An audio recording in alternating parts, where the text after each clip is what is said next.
In this episode, I talk about managing your diet when your activity is reduced, how many meals you should eat per day, and pizza.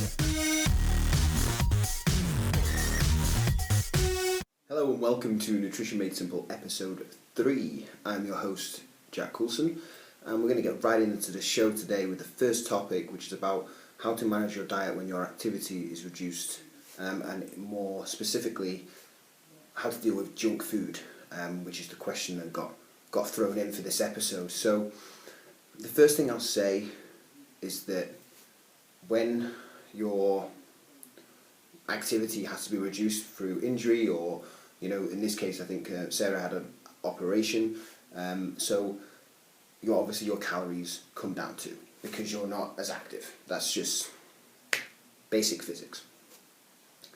Now, if junk food is a problem, the first thing I will suggest is to get rid of it from the house. Just purge it from all of your cupboards and things and just get rid of it.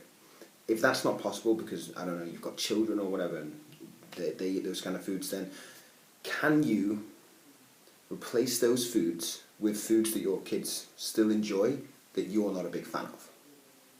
Is that possible? Because I think that's an option that a lot of people overlook. The third thing I'm going to suggest is to eat more protein. Now, we spoke about this in the last couple of episodes, but as we've discussed, protein is really, really good for keeping you full. It has like a satiating effect. It's going to keep you full for longer. If you can eat more protein with your meals, the chances are you're going to be less tempted to snack on other things. So, up that protein. Point 4. Is it possible that you can find alternative foods for the foods that you're craving that have less calories in but are going to satisfy the craving in the sense that they potentially taste the same? Is that possible? Because if it is, then that could be an option worth exploring. Maybe you can make your own if you've got the time. Maybe that's a useful addition. The next point I'm going to suggest is it possible for you to fit whatever it is that you're craving into your current calorie quota? Because if it is, then just do that.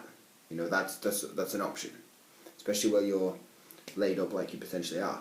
So make sure you hit your protein goals. That's important, and hit your overall calorie goal. But can you fit those foods that you're craving in? That's worth exploring. The next thing is, at what point can you start to be active again? And by active, I don't mean doing vigorous exercise. I mean, is it possible that you can start walking again sometime soon? Walking is extremely underrated as a fat loss exercise and just general health in general. A bit weird, but general health in general. Can you do some walking? Can you just walk for 20 minutes? Can you walk around the cul-de-sac, the block, the street, whatever you live in? Is that possible? So there's all these potential possibilities that you could use when you're having to manage your diet because you can't be as active.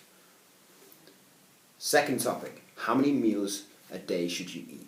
Now this is something that has been spoken about a lot because people, a long time ago it was led to believe that breakfast was the most important meal of the day, which it really isn't. That you had to eat 5 or 6 meals a day spread out over 2 to 3 hours apart because it was going to help speed up your metabolism, which isn't true.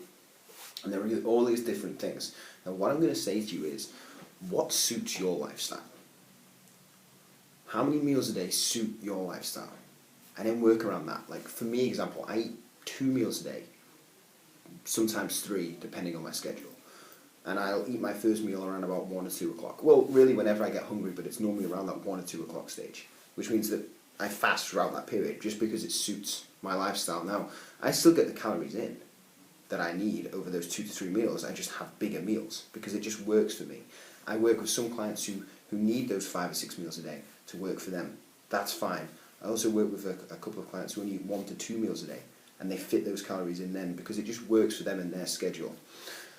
The best diet in the world won't work for you if you can't make it fit your lifestyle. So it comes down to what works for you in terms of your work, your social life and other aspects that are going on. Can you be consistent with it? And are you happy doing it? They're the 3 things that are really going to ultimately decide whether you're successful or not. So I would base your meal frequency around your schedule, because that's the most important thing, and that's something that I look to do with all of my clients. So that would be what I would suggest there. The last topic of the day is pizza. Like, pizza is one of my favourite foods. It's one of my all-time favourites. I want to know what your favourite is. Is it a thin crust? Is it deep crust? Do you have a stuffed crust? Do you have a cheesy base, a barbecue base? Do you have a meat feast? Do you have Texas barbecue? Do you have vegetarian? All these different options. Let me know what your favourite is. I'm interested. I myself, right now, probably prefer a thinner crust, loads of meat, throw on some peppers, maybe some olives, that goes down a treat, some jalapenos, that works, I like spicy food, and then put on more meat, and I'm happy. But I want to know what your favourite is.